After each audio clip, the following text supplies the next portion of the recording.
Tsaka isang problema rito, no? I think ang magiging trahedya po rito ay kung malulunod po tayo dito sa ingay ng propaganda ng magkabilang panig. Diba? Yung team kadiliman at saka team kasamaan. Tapos, by and large, makakalusot yung mga dapat makalusot. At yung biktima binabanggit nyo at the very start, yung taong bayan na ninakawan, hindi mapapanagot yung mga mandarabong. Kasi nga, nagulo na-mess up, di ba? Dahil kanya-kanyang pagpoprotekta ng kanilang interes, yung mga malaking politiko, pati yung mga contractors, pati yung DPWH, di ba? Binabanggit ko rin po yan dito sa programa, no? Yung irony na tayo yung ninakawan, tapos yung ninakaw nila sa atin, yun yung ginagamit nila para protektahan yung sarili nila from accountability. Grabe, di ba? Mapapamura ka talaga wala talaga tayo kalaban-laban. Kaya ako, kahit anong sabihin ng iba, naintindihan ko yung sinasabi noong independent commission. ICI. ICI, na hindi po pwedeng basta lang ilabas ito.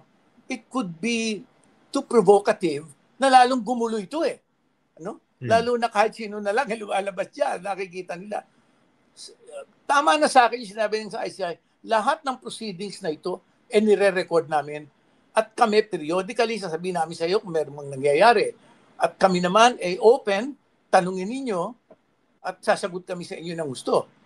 Kasi nakita ko si Babe Singson sa isang programa na sinasabi niya yun kailangan nyo tanungin kami. At sasabihin namin sa inyo kung anong nangyayari. At ito naman iba namang mga klaseng tao ito, ang tingin ko. Hindi nakamukha nung araw na ang nag-iimbestiga yung gumawa mismo ng mga katarantaduhan. Hindi naman ganito ito. Maliwanag si Singson, malinis. Maliwanag yung SGB, walang kinalaman dyan. Itong mga ito, pwede mong siguro nagkakaroon tayo ng panahon na medyo kailangan natin ang amount ba ng pagtitiwala. Para makita natin kung saan talaga tutuloy ito. Para hindi naman madiskaril ba? Kasi ang tingin ko, pwede mo madiskaril yan Dahil marunong yung kabila Yung mga gustong mag-coup, gustong iupo si Sara, gustong kalimutan ng impeachment trial. Marami yan Isipin mo ang mangyayari Kakalimutan na impeachment trial, sisipain pa si Marcos, ikuku, iuupo pa si Sara. Ito yan ang pinakasakin, yun ang pinaka-dangerous na senaryo. Oo. At saka ito pa yung irony, idadagdag ko lang po, sir. Dahil kung issue para palitan itong pamahalaan na ito ay corruption, iluluklok ninyo, meron din issue ng corruption na hindi po na-settle yung issue na yon. Dahil dinribble dyan po sa Senado yung impeachment proceedings, diba? Sa pangunguna ni Chis Escudero.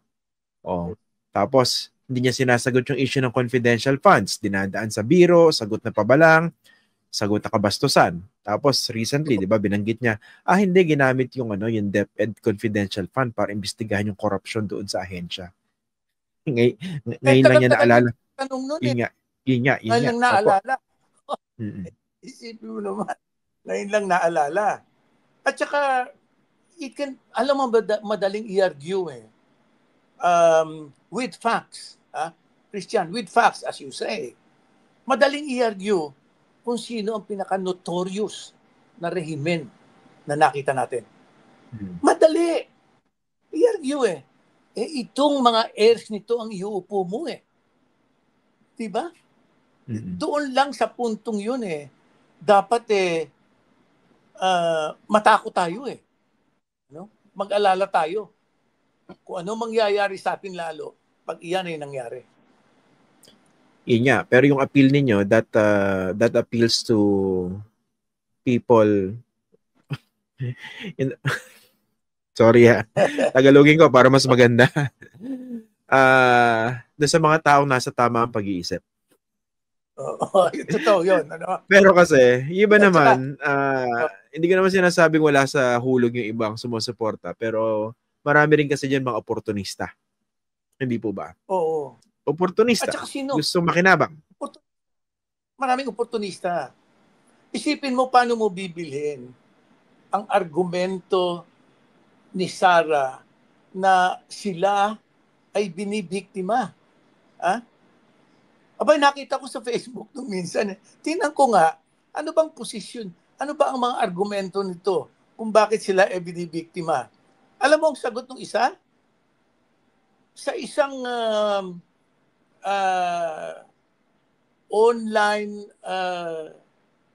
production, sinabi na ang ginagamit ng media na retrato ko yung pangit.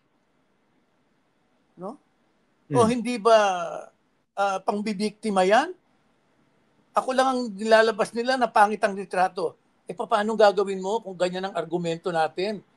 Pero hindi ko maalaan, Christian, ko iyan may bumibili. Ang sa akin, ang bumibili niyan yung talagang yung nagbubulag-bulagan, nagtatanga-tangahan, o tangan-tanga na. At kaya binibili yan, dahil nga, panatikong Maka-Duterte, yun lang Kasi mahirap talagang ibenta sa isang tao na open na maliwanagan, at basta hindi tanga at open na maliwanagan. Mahirap ibenta yan.